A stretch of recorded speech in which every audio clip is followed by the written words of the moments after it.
আমি বাসায় যখন যাই বুয়া এসে বলে ফ্যামিলি কার্ড দেন। তো ফ্যামিলি কার্ড কি আপনার শুধু 6টা উপজেলার জন্য, বাংলাদেশের আর নাই?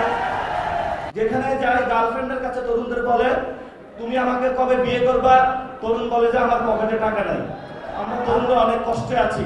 বাসায় গেলে বলে কিরে তুই রাজনীতি করিস, তোর পকেটে টাকা নাই কেন? যেখানে যাই গার্লফ্রেন্ডের কাছে তরুণদের বলে তুমি আমাকে কবে বিয়ে করবা, তরুণ বলে যে আমার পকেটে টাকা নাই।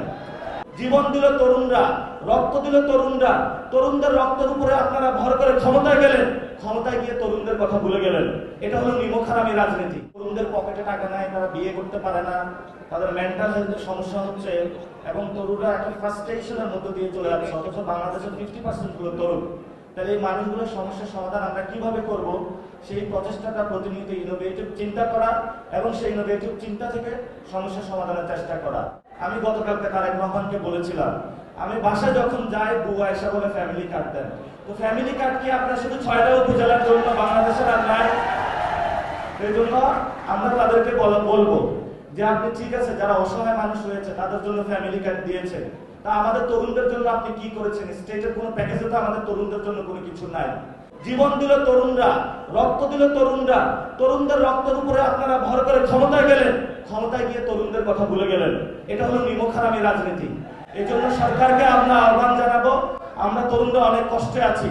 বাসায় গেলে বলে কিরে তুই রাজনীতি করিস, তোর পকেটে টাকা নাই কেন? আবার এই হলো বাহিরে আসলে মানুষ বলে যে তোমাদের কাছে কি পাওয়ার আছে তোমরা আমাদেরকে দিতে পারবা, তোমাদেরকে তো ভোট দিয়েছি, ভোটটা তো হলো ডাকাতি করে নিয়ে গিয়েছো, ডাকাতদেরকে তোমরা কেন ধরো নাই? যেখানে যাই গার্লফ্রেন্ডের কাছে তরুণদের বলে তুমি আমাকে কবে বিয়ে করবা, তরুণ বলে যে আমার পকেটে টাকা নাই। আবার হলো ক্লাসের মধ্যে বিভিন্ন জায়গায় হলো ক্লাস শেষে আমরা বসে আছি, সেখানে হলো পড়াশোনা শেষ করি, চাকরিতে যাব, এই তুমি চাকরি করতে আসো, তুমি কি বিএনপির কোনো অঙ্গ সংগঠনে তোমার নামটা লিখিত আছে, তোমাকে আমি চাকরি দিতে পারবো না।